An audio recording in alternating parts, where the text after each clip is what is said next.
சினிமாவுல ஒட்டுற ஸ்டிக்கரை உன் நெஞ்சில ஒட்டிக்கிட்டு என் பேரங்கிட்ட அவனை உயிருக்குயிரா காதலிக்கிறேன்னு இல்லாத கதையெல்லாம் சொல்லி இப்போவே அவனை ஓம் பக்கம் இழுக்க பாக்குறியா? நம்ம ரப்பர் ஸ்டிக்கரை தான் நெஞ்சில பச்சை குத்திருக்கோன்னு இவங்க எப்படி கண்டுபிடிச்சாங்க? ஆகாஷ் உன்னை ஏத்துக்கிட்டது ஒரு பக்கம் எனக்கு சந்தோஷமா இருந்தாலும் இன்னொரு பக்கம் உன்னை நினைக்கும் போது எனக்கு கொஞ்சம் பயமா தாண்டி இருக்கு. அப்புறம் உன் நெஞ்சில ஒட்டிக்கிட்டது வெறும் ஸ்டிக்கர்னு தெரியாம ஆகாஷ் உன்னை நிஜமாவே விரும்ப ஆரம்பிச்சுட்டான். எப்படிடி இவ்வளவு சின்ன வயசுலயே இவ்வளவு பெரிய வித்தையெல்லாம் கத்துக்கிட்ட? ஏய், நான் உன்னையத்தானே சொல்லிட்டு இருக்கேன். அதுக்கு எதுக்கு நீலி கண்ணீர் வடிக்கிற? பாட்டி ப்ளீஸ் பாட்டி, தயவு செஞ்சு இந்த மாதிரி எல்லாம் என் மனசை காயப்படுத்தாதீங்க பாட்டி. என்னால தாங்க முடியல. ஐயோ, உலக நடிப்புடி. பாட்டி பாட்டி வேண்டாம் பாட்டி, நான் நடிக்கிறேன்னு மட்டும் தயவு செஞ்சு சொல்லாதீங்க. நான் உங்க பேர் என்ன உண்மையாவே உயிருக்கு உயிரா காதலிக்கிறேன்.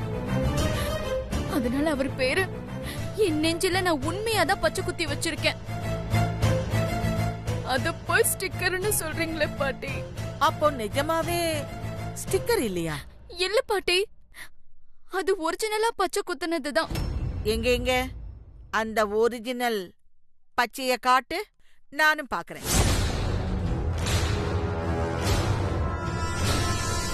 என்ன இப்படி கேட்டுட்டாங்க? உண்மையை கண்டுபிடிச்சிருவாங்களோ? ஏய், என்ன யோசிக்கிற?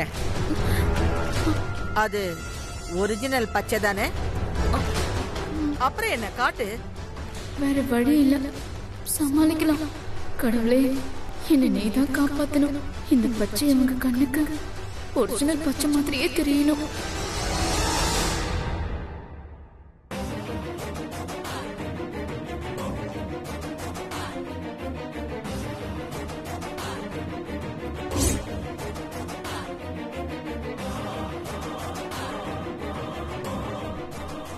இவங்க ஆச்சரியமா பாக்குறத பார்த்தா இந்த பச்சை அவங்க கண்ணுக்கு ஒரிஜினல் மாதிரி தான் தெரியுது போல இருக்கு. கடவுளே, இவங்க நம்பணும். எனக்கு அது போதும். இப்பவாவது ஒரிஜினல் பச்சைங்கிறத நம்புறீங்களா? பரவாயில்லையே, அசலை விட போலி ரொம்ப நல்லா தானே இருக்கும்.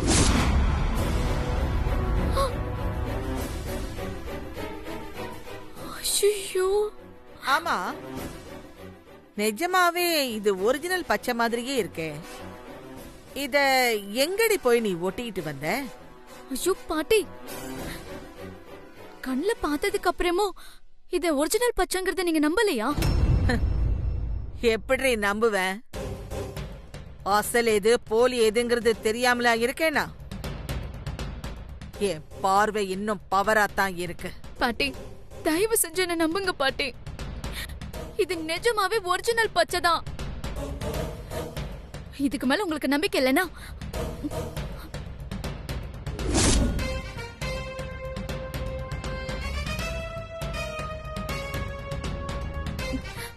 புடிங்க பாட்டி, கேரி பாத்துக்கோங்க பாட்டி. இத பயப்படாதீங்க. இந்த கத்திய வச்சு என் நெஞ்ச கீறி கூட பாத்துக்கோங்க.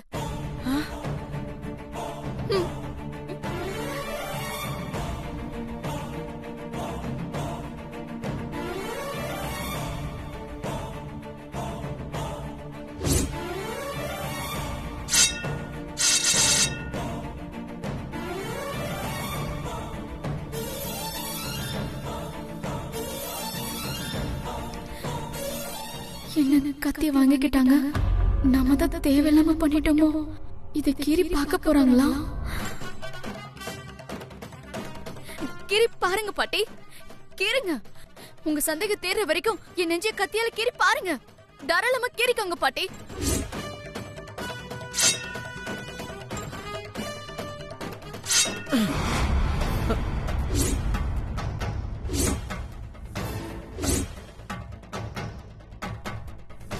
கீறுங்க பாட்டி.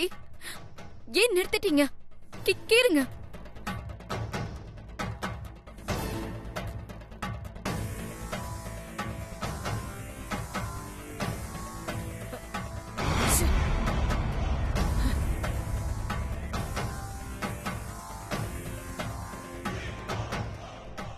ஏன் பாட்டி கத்திய பெட்ல போட்டுட்டீங்க? இந்த கத்தி எடுத்து என் நெஞ்ச கீறி பாருங்க பாட்டி. அப்பதானே உங்க சந்தேகம் தீரும்.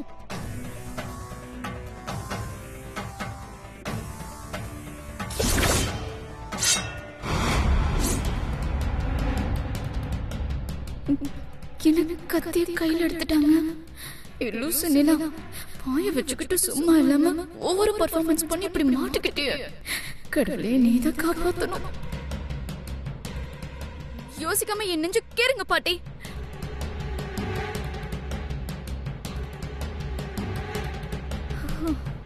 கத்திய உன் நெஞ்சில வச்சதுக்கு அப்புறமும் நீ தைரியமா கீறி பாருங்கன்னு சொல்றேன்னா இது உண்மையான பச்சையா தான் இருக்கும்னு நானும் நம்புறேன்.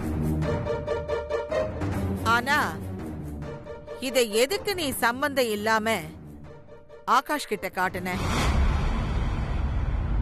அதுக்கு இப்போ என்ன அவசியம் வந்திருக்கு? அதுதான் ஆகாஷத்தான் உங்ககிட்ட சொல்லிருப்பாரே பாட்டி. ஏய், அவன் காரணம் எல்லாம் எதுவும் சொல்லல. நீ அவன் பேரை உன் நெஞ்சில பச்சை குத்தி இருக்கிறத பார்த்ததும் அவனுக்கு உன் மேல காதல் வந்துடுச்சுங்கிறத மட்டும் சொன்னான். வேற எதுவுமே சொல்லல. நீ சொல்லு. அது வந்து பாட்டி,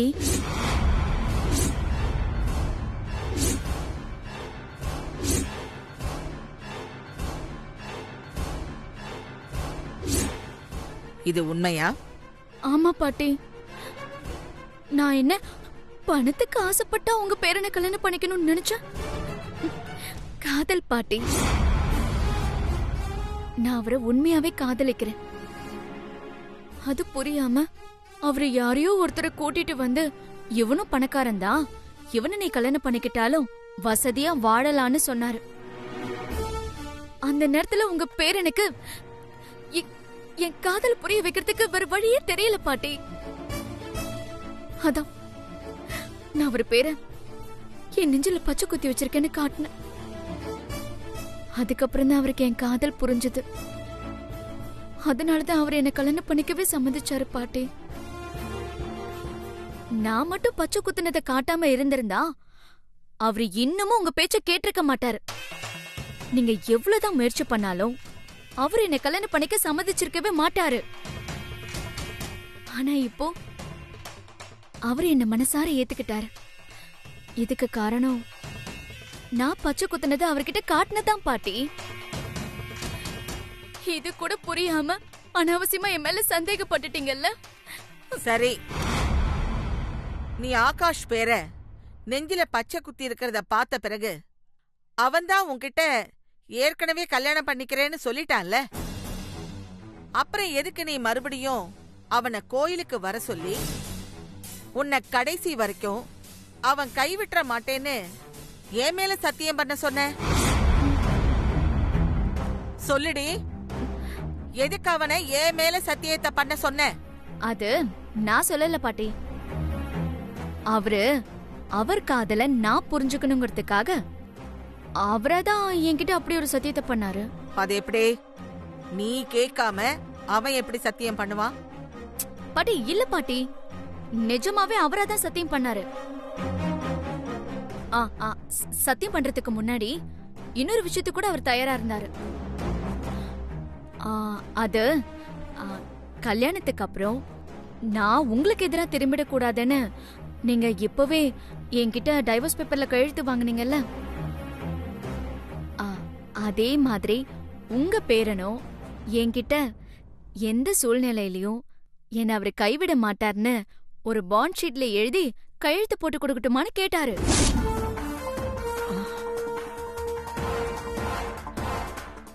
நான் நினைச்சிருந்தா அவரு கேட்டதுக்கு சரின்னு சொல்லி கையெழுத்து வாங்கிருக்கலாம் தானே. ஆனா நான் வேணான்னு தான் சொல்லிட்டேன். ஏன் தெரியுமா? உங்களுக்கு என் மேல நம்பிக்கை இல்ல. அதனாலதான் நீங்க இப்பவே என்கிட்ட டைவர்ஸ் பேப்பர்ல கையெழுத்து வாங்கிட்டீங்க. ஆனா எனக்கு ஆகாஷத்தா மேல மட்டும் இல்ல, உங்க மேலயும் எனக்கு பெரிய நம்பிக்கை இருக்கு. என்ன இருந்தாலும் நீங்க 2 பேரும் என்ன கைவிட மாட்டீங்கன்னு நான் முழுசா நம்புறேன் பாட்டி. அதனாலதான் நான் அவர்கிட்ட கையெழுத்து எதுவும் வாங்காம சும்மா ஏதோ அவர் திருப்திக்காக உங்க மேல சத்தியம் மட்டும் பண்ண சொன்னேன்.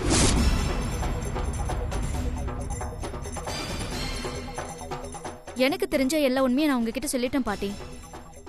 இதுக்கு மேலே உங்களுக்கு என் மேல நம்பிக்கை வரலனா நான் சொன்னதெல்லாம் உண்மைதானான்னு நீங்க ஆகாஷா தங்கிட்டே கேட்டு தெரிஞ்சுக்கோங்க.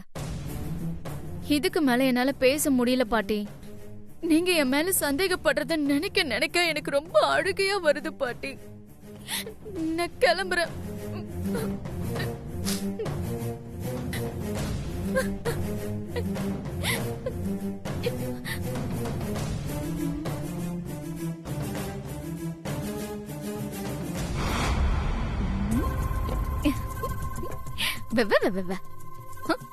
யாருக்கிட்ட?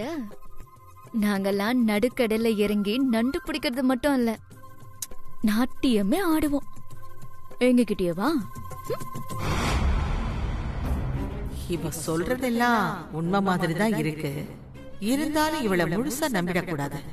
வெட்டா கிரிமினல் புத்தியில நம்மள மிஞ்சிருவா போல இருக்கு. இவகிட்ட நாம கொஞ்சம் எச்சரிக்கையா தான் இருக்கணும். ஹே நிலா, நீ எப்பமா வந்த? இப்பதான் அத்தை, நான் வந்து ஒரு 1/2 hour இருக்கும். ஆண்டாள் பாட்டியை பார்த்துட்டு போலான்னு வந்தேன். நீங்க எங்கன்னு கேட்டதுக்கு கோயிலுக்கு போயிருக்கேன்னு சொன்னாங்க. அப்படியா? நீ வருவன் தெரிஞ்சிருந்தா நான் வெயிட் பண்ணி உன்னையும் கோயிலுக்கு கூட்டிட்டு போயிருப்பேனம்மா. அப்படியா? பரவாயில்ல, வாங்க இன்னொரு தடவை கோயிலுக்கு போயிட்டு வரலாம். இன்னொரு தடவையா? ஏன் போனா என்ன? நீங்க என்ன சாமி கும்பிடவா கோயிலுக்கு போறீங்க? பின்ன அங்க கோவில்ல குடுக்கற பொங்கலும் சுண்டலும் ரொம்ப டேஸ்டா இருக்கும். அத சாப்பிடதான் இப்படி சீவி சிங்காரிச்சுக்கிட்டு அடிக்கடி கோயிலுக்கு போறீங்க. என்னடி இப்படி கிண்டல் பண்ற? நான் உன் வருங்கால மாமியார்டி. நான் உங்க வருங்கால மருமக. மருமகனா? மாமியாருக்கு மரியாதை கொடுத்து பேச மாட்டியா நீ? அதெல்லாம் உங்க காலம். இந்த காலத்துல மாமியார் தான் மருமக கிட்ட ரெஸ்பெக்ட்ஃபுல்லா நடந்துக்கணும். ஒரு நல்ல மாமியாரா லட்சணமா இந்த வருங்கால மருமகளுக்கு ஒரு போலீஸ் மாதிரி வெறப்பா நின்னுக்கிட்டு நச்சுன்னு ஒரு சல்யூட் அடிங்க பாக்கலாம். ஏய், சல்யூட்டா? உன்ன ஐயோ சும்மா அத்தை. சரி நான் வரட்டுமா அத்தை? சரி போயிட்டு வா. பாய்.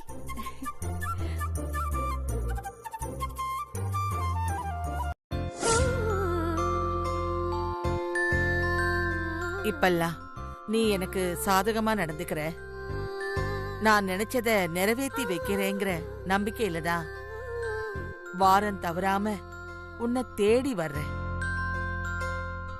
என் நம்பிக்கைய நீ எப்பவும் காப்பாத்தணும்.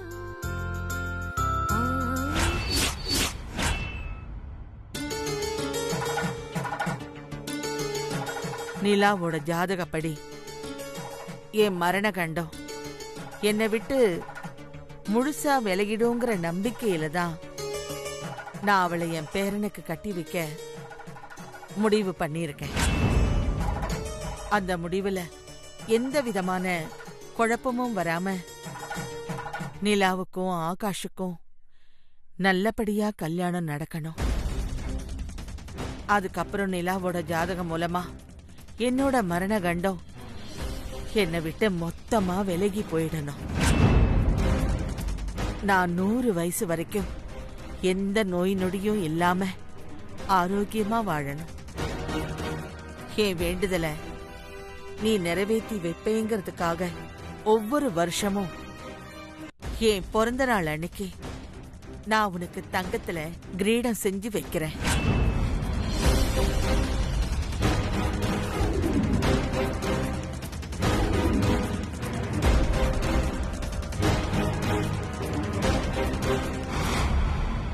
என்ன கைவிட்டுறாத தாயே.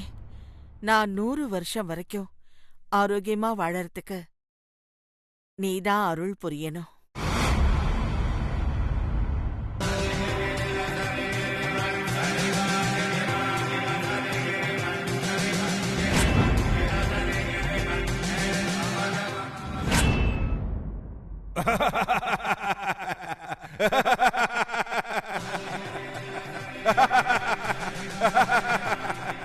இருத்த உடலும் பருத்த தொந்தியும் நமதென்று நாம் இருக்க, அது தமதென்று தாம் இருக்கும் கழுகும் புழுவும்.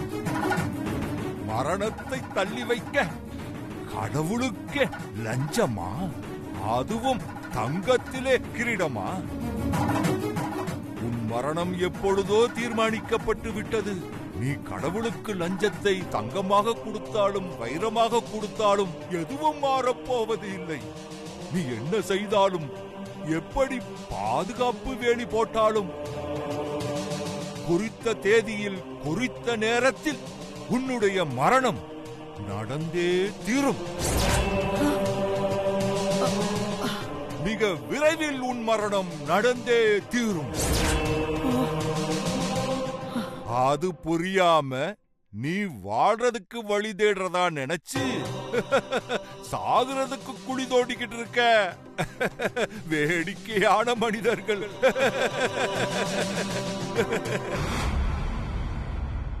ஐயா, இதெல்லாம் நீங்க யார்கிட்ட சொல்லிக்கிட்டு இருக்கீங்க? என்கிட்ட சொல்றீங்களா? நான் பொதுவா சொன்னேன். ஏன் கேக்குற? அது என்னன்னா, நான் சொன்னதெல்லாம் உனக்கு பொருத்தமா இருக்கா?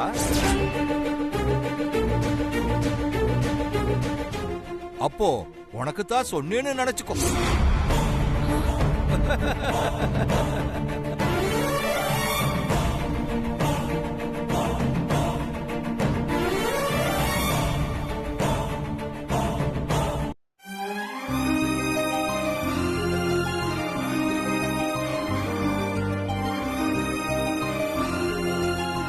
சித்து, நான் உங்களை விரும்புறது சரியா தப்பான்னு எனக்கு தெரியல.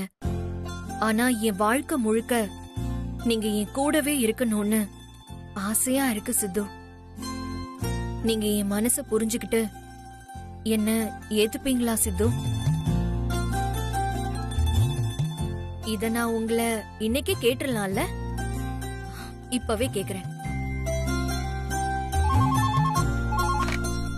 ஹலோ சித்து, கொஞ்சம் என் கேபினுக்கு வரீங்களா? ஓகே மேடம், இதோ வரேன்.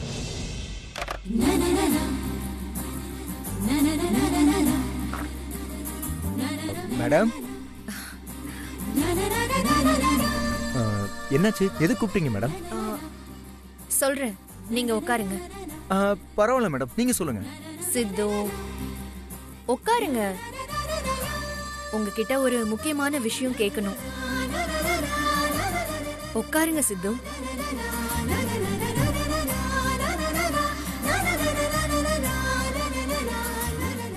சொல்லுங்க மேடம், என்ன விஷயம்?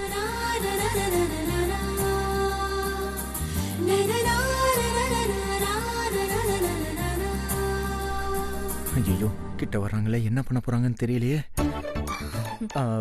சொல்லுங்க மேடம், என்ன விஷயம்? சித்து, நான் ஒரு இன்ட்ரெஸ்டிங்கான நாவல் எழுதிட்டு இருக்கேன். நாவலா?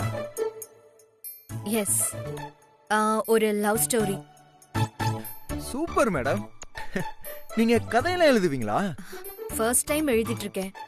Super madam, super. அந்த ஸ்டோரிக்கு கிளைமேக்ஸ் எப்படி இருந்தா பெட்டரா இருக்கும்னு உங்ககிட்ட செகண்ட் ஒப்பீனியன் கேட்கலான்னு இருக்கேன். ஐயோ மேடம், ஏன் கிட்டயா? மேடம், எனக்கு இந்த ஸ்டோரி நாலேஜ் சுத்தமா கிடையாது. பரவாயில்ல. பொதுவா எந்த கதைக்குமே அந்த கதையை எழுதுற கிரியேட்டரை விட அந்த கதையை படிக்கிற கேக்குற வியூவர்ஸோட ஒப்பீனியன் தான் அந்த கதையோட கிளைமேக்ஸ் சரியா தப்பாங்கிறத தீர்மானிக்கும். அதனாலதான் உங்ககிட்ட ஒப்பீனியன் கேட்க விரும்புறேன். சரி, சொல்லுங்க அந்த கதையை.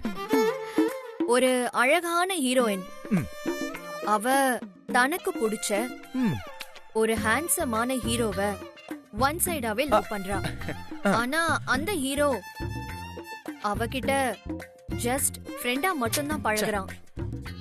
February 14th, அதாவது லவர்ஸ் டே அன்னைக்கு தன்னோட காதல ஹீரோ கிட்ட சொல்லலான்னு ஹீரோயின் வெயிட் பண்ணிக்கிட்டு இருக்கா. அட, செம்மையா இருக்கு மேடம். லவர்ஸ் டே அன்னைக்கு காதல சொல்ல போறாங்க. சூப்பர் சூப்பர் சூப்பர், சொல்லுங்க. காதலர் தினத்துக்கு முத நாள் 2 பேரும் போட்டிங் போறாங்க. வாவ், போட்டிங்கா? இந்த வாலி படத்துல ஜோதிகாவும் தலாஜித்தும் போட்டிங் போவாங்களே, அந்த மாதிரி தானே? எஸ். கிட்டத்தட்ட அப்படிதானே வச்சுக்கோங்களேன். மேடம் சூப்பரா இருக்கு மேடம், சொல்லுங்க. நீங்க அப்படியே கதையை கண்டினியூ பண்ணுங்க. ஹீரோவும் ஹீரோயினும் ஜாலியா போட்டிங் போறாங்க. அப்போ என்ன நடந்துச்சு? அப்போ திடீர்னு ஹீரோ எதிர்பார்க்காத விதமா தண்ணியில விழுந்துடுறான். ஐயோ, அப்புறம்? ஹீரோக்கு நீச்சல் தெரியாது. ஹீரோயினால அவனை காப்பாத்தவே முடியல. அவ கண்ணு முன்னாடியே ஹீரோ தண்ணில மூழ்கி இறந்துட்டான். கடைசி வரைக்கும் அவளோட காதலன் கிட்ட சொல்ல முடியாமலே போயிடுச்சு.